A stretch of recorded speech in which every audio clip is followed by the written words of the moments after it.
George Washington. Our very first president, George Washington, wasn't just about crossing the Delaware or chopping down cherry trees. He was also all about the mule life. In 1784, King Charles III of Spain gifted Washington an Andalusian donkey, which he named Royal Gift. Now, George might have been a genius on the battlefield, but let's be real, his naming skills could use some work. Why the obsession with mules, you ask? Well, mules weren't native to the Americas, and Washington saw their potential to revolutionize agriculture. Mules have a chill personality and need less food than horses, making them perfect for farm work. So, after receiving the royal gift, seriously, George, Washington turned his Mount Vernon plantation into a mule-breeding hub. The donkey became a bit of a celebrity, touring the country and even making it into the newspapers. Who knew the father of our country was also the father of American mule breeding? Thomas Jefferson. Thomas Jefferson, our third president, was the original gadget guy. If he were alive today, he'd probably be the type to pre-order the latest iPhone every year. Jefferson's love for mechanical devices wasn't just a hobby, it was practically a lifestyle. He dabbled in inventing, and some of his most interesting creations were tools for espionage during the Revolutionary War. Take the wheel cipher, for instance. This nifty device was an iron pin with 26 wooden discs, each with a different letter. American spies used it to decode secret messages, and without their own cipher, the British were left scratching their heads. So, if you've ever had a love for spy gadgets or watched a James Bond movie, you can thank Jefferson for getting the ball rolling on that front. Franklin D. Roosevelt. Franklin D. Roosevelt, the 32nd president, wasn't just about fireside chats and New Deal policies. He was also into mystery stories. FDR was a huge fan of detective novels and even tried his hand at writing one. He didn't go solo, though. Instead, he teamed up with magazine editor Fulton Orsler to cook up a clever mystery plot. The result was The President's Mystery Plot, a novel with a twist. It ended on a cliffhanger, fitting for a man whose presidency also ended with a lot of unanswered questions. The book was published in 1936, and decades later, Perry Mason creator Earl Stanley Gardner took it upon himself to write an ending.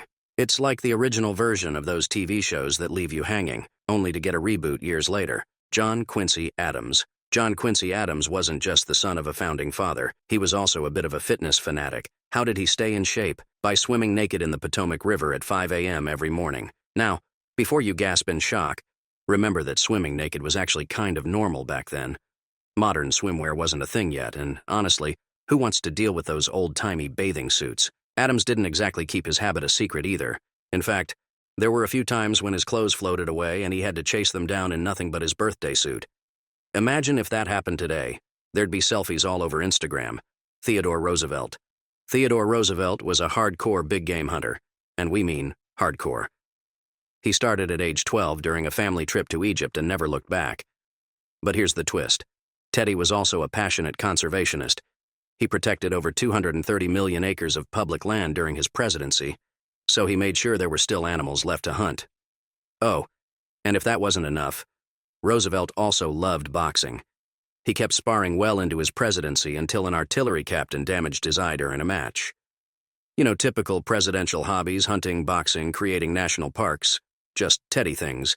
And there's more. One of the most memorable stories about Roosevelt involves his passion for military tactics. When the Army was replacing bayonets on Springfield rifles with sharpened rods, Roosevelt wasn't convinced they were up to the task. So, in true Teddy fashion, he set up a little experiment.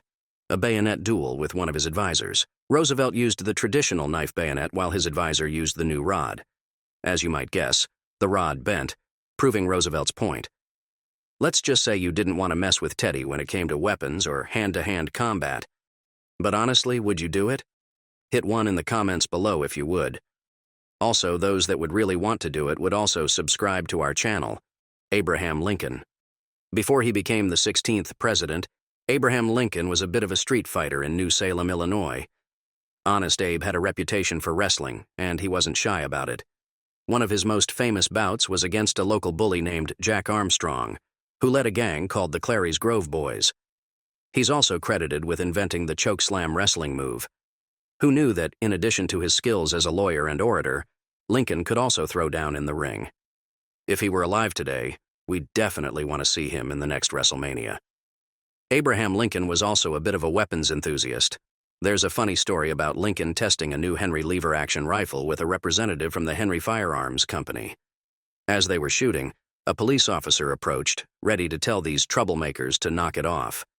But when he realized one of the shooters was none other than the president himself, the cop quickly turned around and got out of there. Because, let's be honest, who's going to tell Lincoln to stop having fun? Lyndon B. Johnson. Lyndon B. Johnson, the 36th president, wasn't just about signing bills and making speeches. He was also into pulling pranks. And what better way to prank someone than with your very own submarine car? LBJ owned an amphicar, a quirky vehicle that could drive straight into the water and cruise like a boat. It looked like a regular car until, well, it didn't. Johnson loved to freak out his guests at his Texas ranch by pretending the brakes had failed and driving them right into a lake. Picture this. You're a White House secretary, enjoying a nice drive with the president, when suddenly you're heading straight for the water. Classic LBJ, Taft and Wilson. When it comes to presidential hobbies, golf might seem pretty standard. But for Presidents William Howard Taft and Woodrow Wilson, it was nothing short of an obsession. Taft was known to play through any weather, even if it meant getting drenched in the rain or chilled to the bone in the winter. Woodrow Wilson took that obsession to a whole new level. Wilson played golf almost every day, and get this, he even had his golf balls painted black so he could play in the snow. That's dedication, or maybe just a little bit of madness. Wilson's love for golf was so intense that he reportedly played over 1,200 rounds during his presidency. So, next time you're struggling to make time for the gym, just remember, if Wilson could squeeze in a round of golf between running the country and dealing with World War I, you can probably find time for that yoga class. Ronald Reagan. Ronald Reagan had a sweet tooth that he turned into a full-blown addiction. Hobby. Reagan first fell in love with jelly beans while he was governor of California, using them as a way to quit smoking. But what started as a method to kick the nicotine habit quickly spiraled into a full-blown jelly bean obsession. He became such a fan that he ordered monthly shipments of the colorful candies straight to his office from the Golitz Candy Company, now known as Jelly Belly. Reagan's love for jelly beans didn't stop at his office door. He famously kept bowls of them in the Oval Office, offering them to visitors, and even using them as a conversation starter. It's said that the blue jelly bean was created specifically for Reagan's inaugural celebrations, adding a patriotic twist to his favorite treat. Who knew that jelly beans could play such a big role in presidential history?